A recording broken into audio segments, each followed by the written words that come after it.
Welcome to another episode of Ocean Pancake. Today I wanted to talk to you about wetsuits and what's the difference between wetsuits and what kind of things you should be looking out for when you are buying a wetsuit.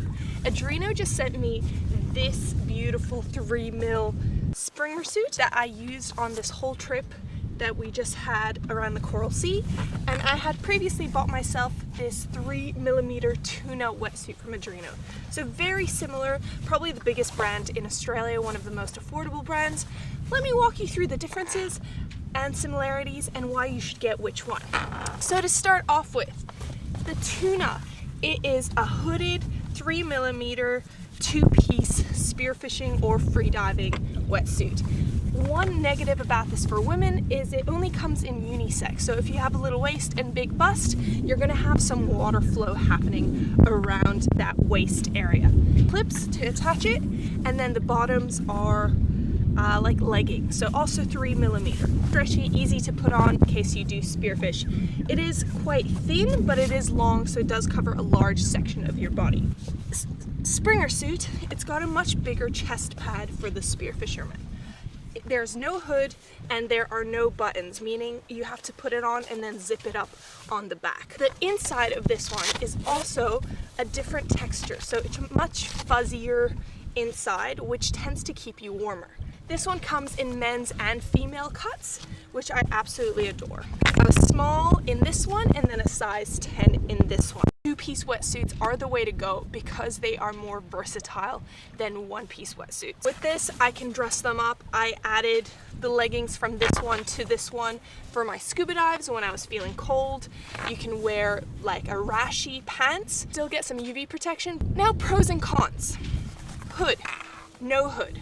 Hood keeps you warmer, keeps your hair out of your mask, looks more Instagrammable without the hood, I guess, or for people who prefer to not have a hood for equalization issues. How you put it on over your head, this one has a back zip. Slightly more difficult to put on. However, this one you do get a little bit of water entering along the zip, which if it's cold water, you'll feel a little bit chilly. So I'm not the biggest fan when I hop into the water because I do feel that first intake of water along the zip. Even though they have lined it nicely, there's still a little tricky.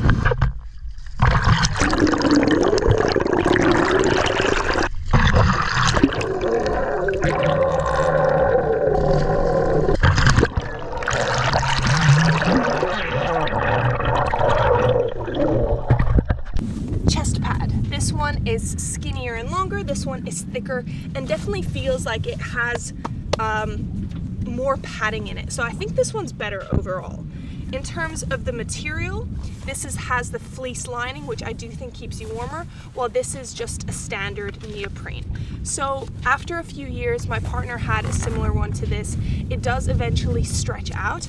This is only a couple months old, so it's still doing really well. But I think in the long term, this one would hold up for more years versus the neoprene, which does kind of start pilling after a little while. And the bottom, since this is a back entry, the bottom is one singular piece. It is definitely much more comfortable. This one is the beaver flap, which some people do not like. I like the benefit of the beaver flap that you can open it at any point and take off your top. You can roll down your pants and go to the bathroom if you need to. You can just, it's a bit more versatile, while this one requires you to take on and off the entire piece of gear. Both of these are fantastic wetsuits. I personally love the feel of this one a bit more because it does fit my body better. I do wish it had a hood because I do like keeping my hair contained. As you can see, my hair just does crazy things.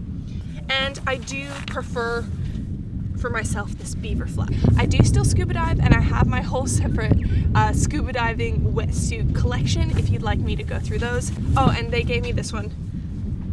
They gave me this one for free and I bought this one with my own money.